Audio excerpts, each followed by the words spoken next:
ओम शांति।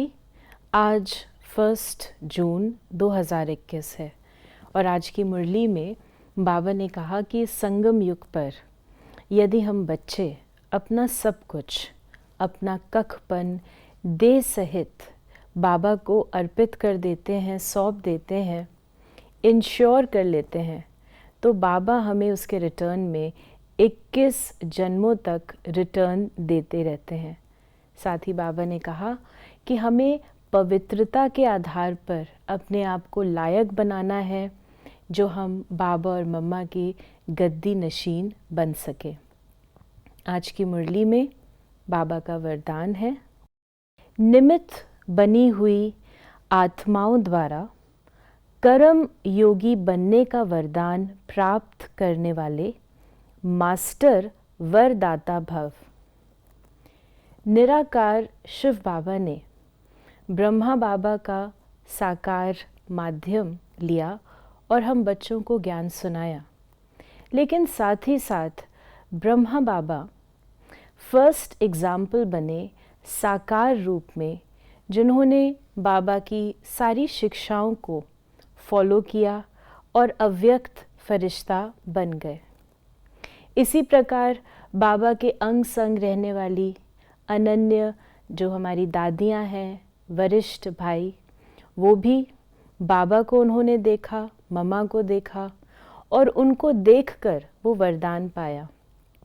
आज जब हम बाबा की शिक्षाओं को सुनते हैं तो कई बार हमारे मन में ये आता है कि बाबा तो निराकार हैं, वो परफेक्ट हैं, हम इसको कैसे फॉलो कर सकते हैं।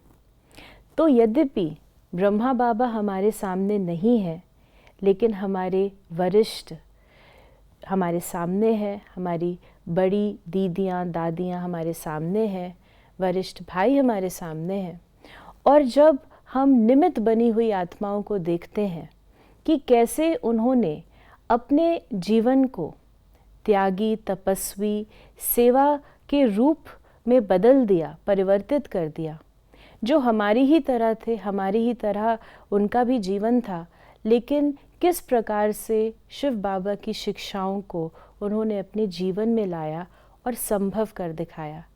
तो जब हम उनके जीवन से प्रेरणा लेते हैं तो वो प्रेरणा एक वरदान बन जाती है, हमारे अंदर वो शक्ति आ जाती है कि उस प्रेरणा को हम अपने जीवन में धारण कर सकें।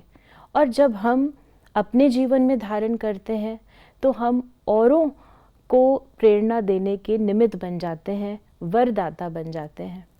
साधारण सी बात है, जैसे सुबह हम अमृत वेला करते हैं, अज्ञान काल में सुबह 3:30 बजे उठकर परमात्मा को याद करना असंभव लगता है, लेकिन जब हम निमित्त बनी हुई आत्माओं को देखते हैं कि ये तो एक जीवन शैली है, इतना आसान है, ये तो हमारे जीवन का एक हिस्सा है, तो हमें प्रेरणा मिलती है और हम उस साकार के एग्जाम्पल को देखकर सहज फॉलो कर लेते हैं। इसी प्रकार कोई भी धारणा है, सेवा है, वो हम देख रहे हैं साकार में हो रही है, ये हमें प्रेरणा देती है और हम भी उसे अपने जीवन में धारण करते हैं। तो आज हम निमित्त बनी हुई आत्माओं से अवश्य प्रेरणा लें और वो प्रेरणा ही हमारे जीवन का वरदान बन जाएगी। वो विशेषताएं, वो त्याग, वो तपस्या और वो जो बाबा से उन्होंने ग्रहण किया है, वो सभी हमारे जीवन में भी आ सकता है। ओम शांति।